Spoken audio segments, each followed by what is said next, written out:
Hi, I'm Exesis, and this is Terra Invicta, and today we're having a quick look at early fusion drives. That is, fusion drives that cost less than 500,000 research, and we're going to test them out on this ship that is the cruiser from my current playthrough, and I've removed a little bit of components and added some armor here. It's just under 10,000 tons, so it's 10,000 tons for everything that matters here. And we're going to try, and then no propellant at the moment either. So what we're going to do is we're going to get this one to Ganymede, low orbit, from Earth low orbit, in as short amount of time as possible. And well, as much fuel efficiency as possible. And so I've been looking at all the alternatives I have to decide. And something wasn't sitting right, so I decided to investigate it a little bit further. And well, I thought that let's make a different video on it, because this does make quite a big difference. So we can start with the fastest drive here. That would be the neutron flux torch. And we're only going to have a single drive on this one, because they add weight per drive. So it's 1600 tons per drive. So, and one is more than enough to actually get this one where we want to go. And power plant doesn't really matter which one we use. We can use that's the ordinary gas core fission reactor, because that's the one that actually comes with this drive, so there's no extra research. This one can't use hydrogen storage, and it can't use any spikers. So that doesn't matter at all for this. And as you can see, this one will arrive at Ganymede in just under 12 weeks. So this is the fastest way we can get there. However, this one has a big caveat, and that is that it uses 7 fissiles for every single tank of propellant. So that is 100 fissiles per ship, just to refuel it every time we need to refuel a full tank on it. And say that we have 30 or 40 of these ships. That's going to be 3,000-4,000 fissiles every time we need to refuel that fleet. And if you've got really good rolls, yes, that works. If you're just going to use it to ferry off a counselor somewhere, this is going to be your drive. At least until you unlock the late game drives. This is a really, really good drive. But it comes with this enormous fuel cost. And it can be defensible. You can defend it for small ships. There are very specific tasks that need to be somewhere fast, but not for a battle fleet. If we're going to send a battle fleet out to Jupiter, this is not the drive we want to use. We got the Deuterion Torus. Let's see if we can find that one. That would be this one. This would be the second fastest drive we can get. And we want to pair this one up with the second fusion tokamak. We can't reach the third one without breaking the research budget. And with one drive plume, that's 32 weeks. The more we add here, this one needs a little bit more fuel to actually get there. And this one can use the hydron trap, so we put that one on. And we can see that even with just one, they're in 27 weeks, adding a second one. And then it's a matter of how much mass you want to add to this ship, because it's quite heavy. It's about 1,000 tons per drive plume. But we do get there a little bit faster. I think I'd probably settle for 3 on this one. Either 3 or 4. I've done all the calculations with the 6 though, just to make it a little bit easier to compare them. This one is also quite expensive in research. And well, you're stuck with the Torus design, which might not be what you want to have in the endgame anyway. This would be a viable alternative for us right now. The second one, we can actually leave that hydron trap on. The third one we've got here in the list is the Helion Reflex drive. It'll be this one here. This one is probably the easy or the most expensive drive I could get with within the budget. And this one we can pile on all the way. And if you're just looking here, you'll see that this one is down to 14, so this one is actually faster. But I also put a limit on how much delta V I actually want to have on these ships. So we don't want to have more than 200 delta V. Or we want to be just about the step above 200 delta V when I can. So 23 propellant tanks on this one. brings it up to 16.18 weeks.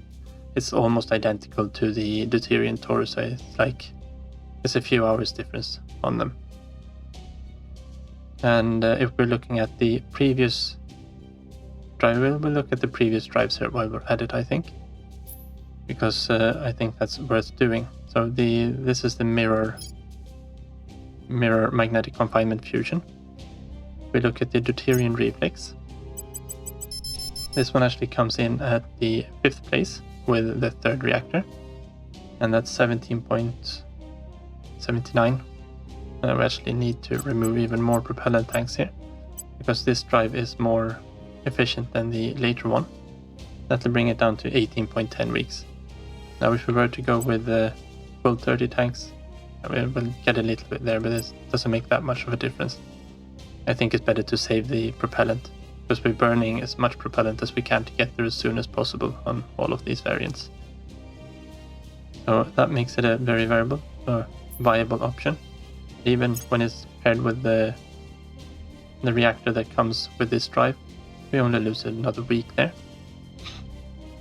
And if we go back to the first mirror cell here, and that one can also be powered by the second one. And now we're starting to look at quite long transfer times, and this is with the 2nd tier reactor. We bring up the 1st tier.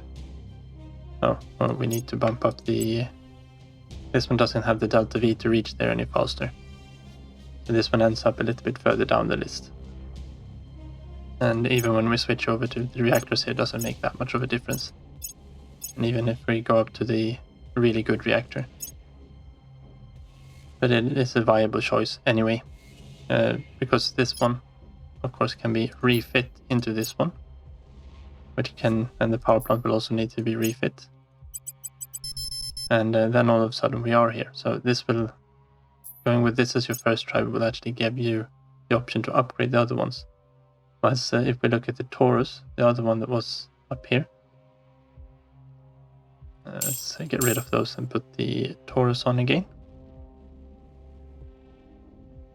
If we put on the first Torus with the first drive, and this one is also in the 25-week mark, and it doesn't gain that much from a reactor upgrade either. But these ones can be refit into the Deuterion Torus as well. Now we've also got the one of the Z-pinch reactors up here at the top of the list, which is they are here. We can't use the hydron trap on that one. That would be the Zeta Deuterion drive. Well, let's add the power plant first. And this requires the 2nd reactor. These can't use hydron traps. And you can see we can get down to 16 weeks here as well. And that's with too much propellant. Let's remove some propellant.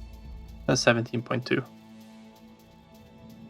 And if we look at the earlier variant of this one, which it can be refit from, and we're up to 35 weeks, so this is a very slow first drive. And it's going to take you quite some time to unlock the next drive. Okay, so the thing that most people seem to be recommending on the internet is to go for the hybrid confinement fusion, and that would be the Polywell drives for this tech level. And we need a power plant for this one as well. So we can get there in the best time here was 32 weeks, and this one of course can be upgraded into tier 2 here. We need the 2nd tier reactor. And see what we can get here. We get 17 weeks it looks like, or 18 weeks. And these can't use any kind of hydron traps because, and this is the big kind of caveat with them, they use metals. And if we look here at the 3rd one, this one uses hydrogen as fuel, which means that once you built all your ships with the 1st and 2nd tier drives here, we can't upgrade them to the 3rd tier. So all these ships are stuck here with 140 delta V and really long transfer times, and you can't really do very much with them. So they're ready to just be scrapped here. So that is a big thing to think about with the hybrids, that the first two drives you can refit them up to the third tier. This drive is just above 500,000 research. It's actually a really good drive.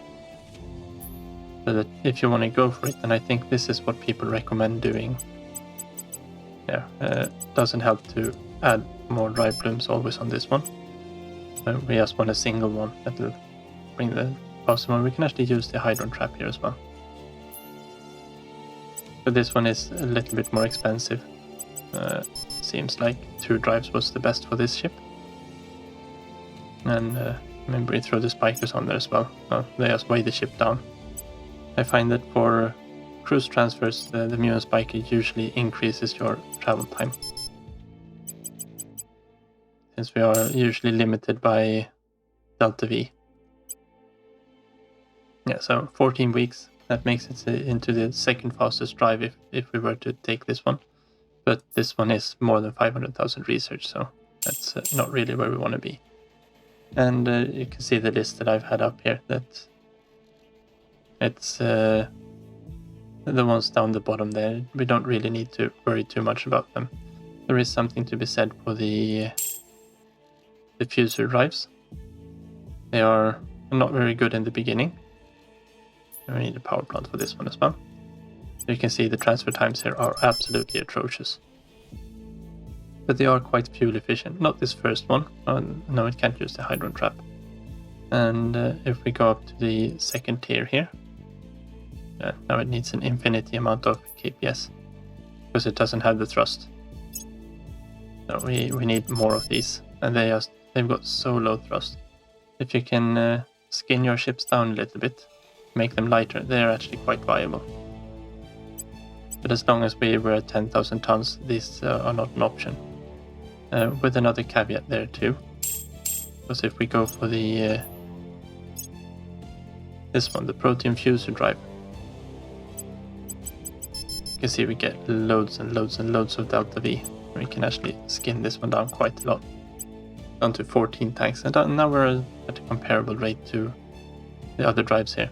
This one does cost exotic, so for the reactor it's a tiny amount, and by this point in the game you've probably got more than enough to build several hundred ships with something like this. It's less than what the Hydron trap is for the other ships that we've used it on. So, but the cruise acceleration on these electrostatic drives makes them really hard to use on larger ships.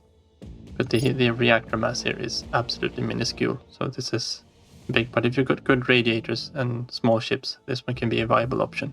And I think, the only one we haven't talked about now is inertial confinement fusion. And now this is usually when you get down here to the PCT, the Protium converter torch. This is generally said to be the best drive in the game.